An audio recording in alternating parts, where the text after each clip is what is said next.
Secara umum, berakhirnya konflik antara Ukraina dan Rusia tentu dianggap sebagai kabar baik bagi dunia. Namun pandangan berbeda kini muncul dari para pemimpin di Eropa. Mereka melihat kesepakatan damai yang tidak tepat saat ini bisa jauh lebih berbahaya dibandingkan perang yang sedang berlangsung. Ada kekhawatiran besar penghentian perang dalam kondisi sekarang justru akan menciptakan ancaman keamanan jangka panjang yang lebih kompleks. Mengapa demikian? Simak selengkapnya dalam video berikut.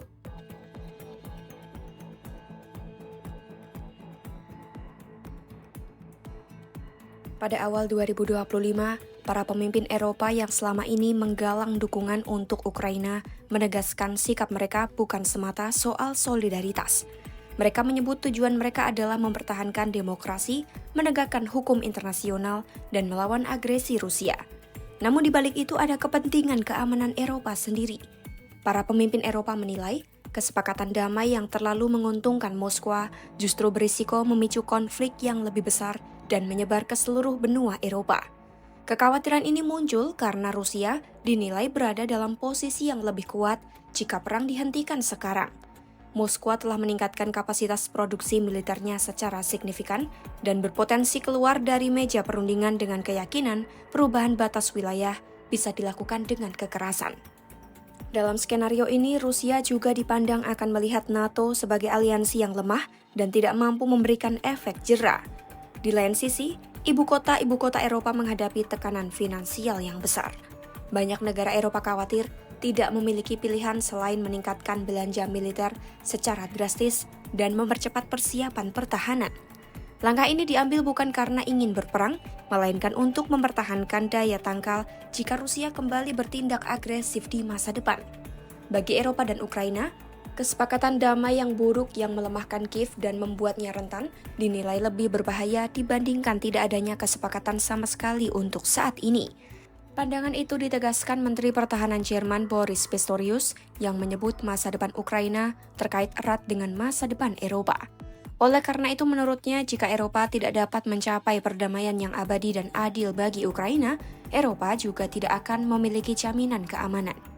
Bagi Eropa dan Ukraina, Moskwa dianggap sebagai ancaman jangka panjang dan menilai kepercayaan terhadap Rusia harus diperoleh melalui pembuktian yang jelas dan dapat diverifikasi. Sampai hal itu terjadi, Rusia dianggap perlu terus dicegah, bukan diajak berdamai dengan konsesi besar.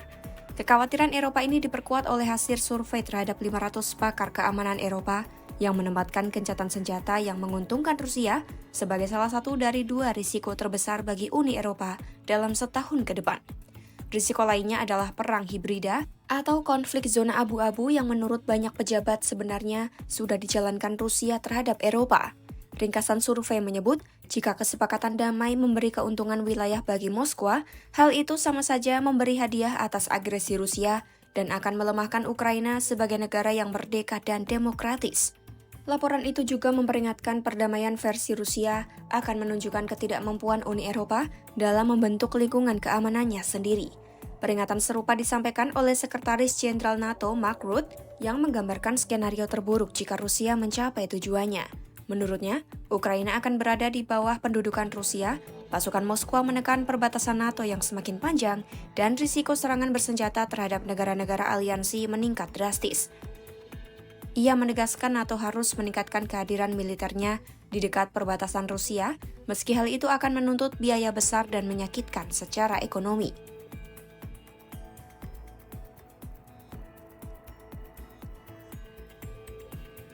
Di samping itu, Amerika Serikat punya pandangan berbeda. Perbedaan pandangan ini semakin tajam dengan posisi Presiden Amerika Serikat Donald Trump yang sejak awal 2025 mendorong penyelesaian cepat atas perang yang hampir memasuki tahun kelima. Pemerintahan Trump menginginkan AS dan Eropa melakukan rekonsiliasi dengan Moskwa demi apa yang mereka sebut sebagai stabilitas strategis dengan Rusia. Gedung Putih berpendapat, pendekatan ini dapat menurunkan risiko perang yang lebih luas, sekaligus membuka peluang bisnis antara AS dan Rusia. Ketegangan pandangan ini juga terlihat jelas dalam proses perundingan damai yang dipimpin AS selama beberapa bulan terakhir.